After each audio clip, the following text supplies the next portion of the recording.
안녕하세요. 이동닷컴유학원의 사이먼입니다. 오늘 영상에서 얘기를 해볼 내용은 바로 호주 영주권 취득 방법입니다.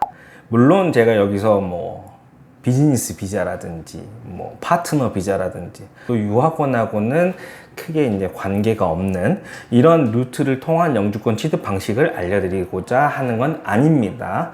때문에 이제 그런 거를 생각하셨던 분들은 이제 뒤로 가기 눌러주시면 될 것 같고요. 제가 오늘 이렇게 설명을 드리려고 하는 거는 내가 어떤 기술을 가지고 이미 물론 가지고 계신 분들도 있고 그 기술을 앞으로 가지시려는 분들도 있겠죠. 이런 기술을 가지고 영주권을 취득하는 소위 말하는 기술 이민에 대해서 설명을 드리려고 합니다. 물론 이제 제가 지금 말씀드리려고 하는 어떤 큰 틀은 간단한 개요 정도이고요. 사실 하나하나에 대한 어떤 디테일한 부분은 추후 저희 에듀영닷컴 법무사님께서 설명을 추가로 저와 같이 설명을 드리려고 합니다. 제가 먼저 좀 큰 개요부터 설명을 드리려고 영상을 만들어 봤습니다. 제가 지금 이 영상에서 설명드리는 대다수의 어떤 그 명칭 같은 거는 그냥 우리가 일반적으로 듣고 이해하기 쉬운 표현을 할 겁니다. 이제 흔히들 알고 있는 일반적으로 많이 들어봤던 그런 명칭이나 단어를 사용할 예정입니다. 그 부분 좀 참고해가지고 저 사람이 왜 저렇게 말하고 있지? 이게 이렇게 표현하는 게 맞나? 이렇게 생각하시는 정말 많이 알아보신 분들도 계실 거예요. 하지만 전 일부러 이렇게 한다는 거 좀 이해를 해주시길 바랍니다.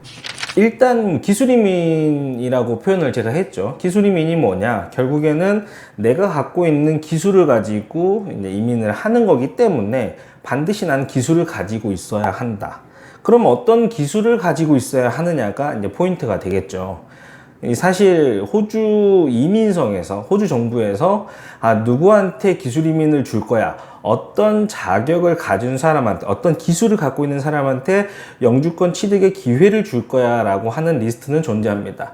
소위 우리는 그거를 부족 직업군이라고 표현을 하고 있어요. 사실 이 부족 직업군에도 종류는 여러 가지입니다. MLT, SSL이나 STO, SO 여러 가지 종류가 존재하는데 사실 이건 다 건너뛰고요.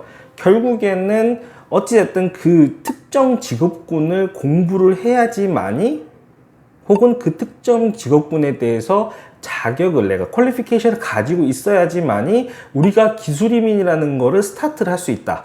이렇게 이해를 하시면 될 것 같아요.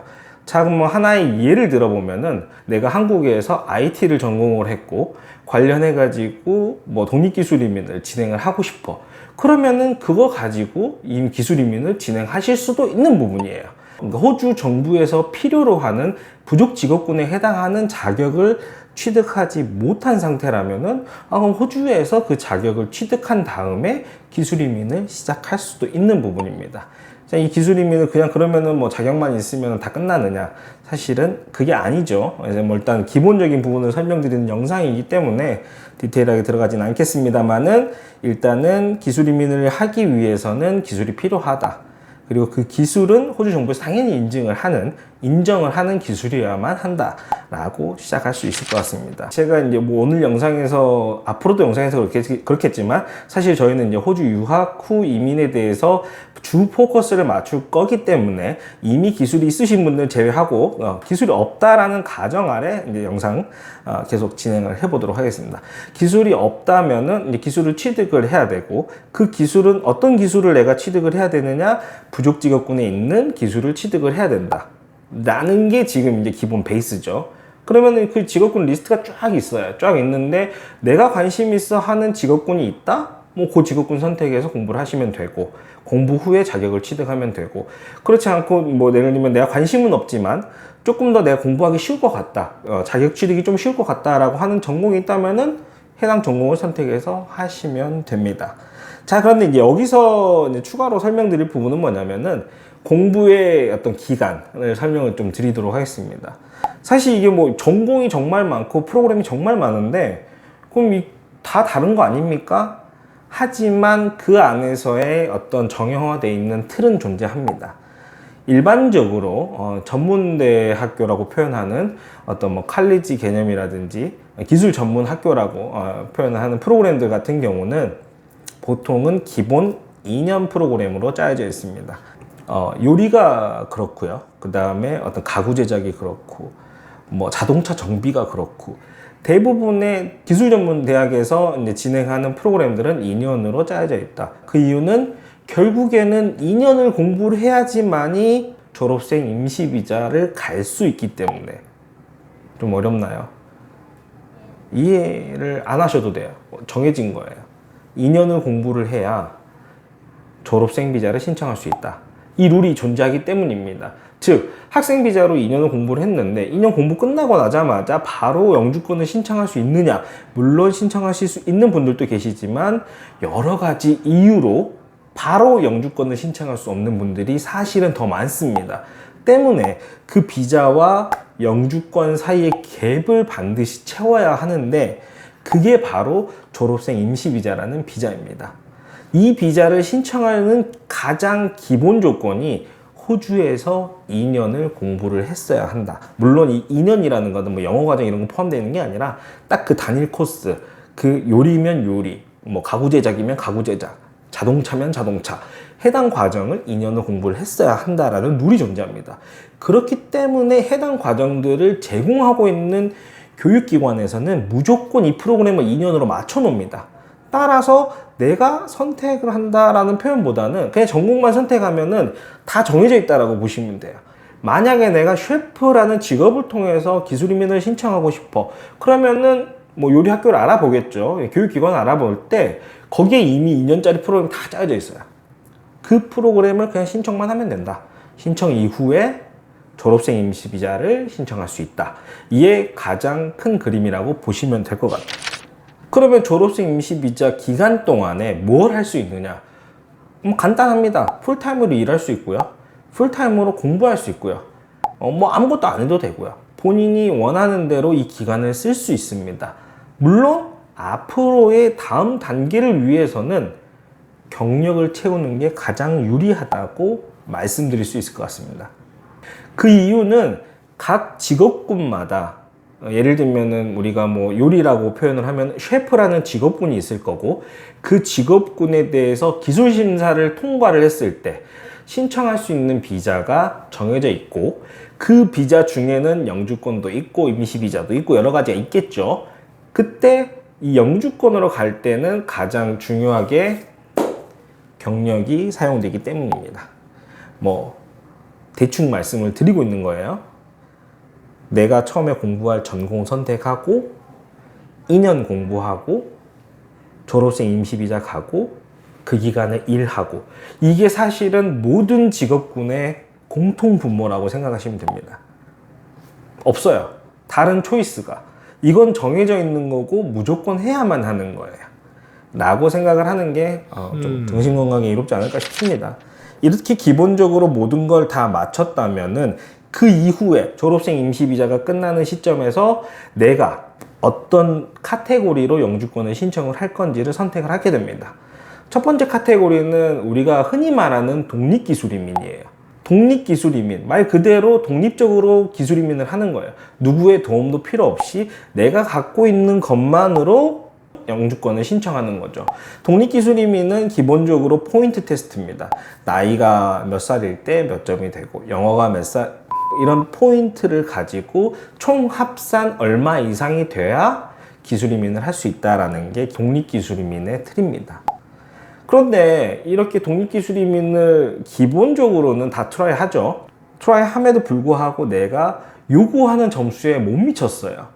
경력이 있으면 몇 점이 추가가 되고, 영어 점수가 높으면 몇 점이 추가가 되고, 나이가 젊으면 몇 점이 추가가 되고, 내가 혼인하지 않았다면 싱글이면 몇 점이 추가가 되고, 이러한 포인트 테스트를 거쳤음에도 불구하고 계산을 아무리 했는데 안 돼.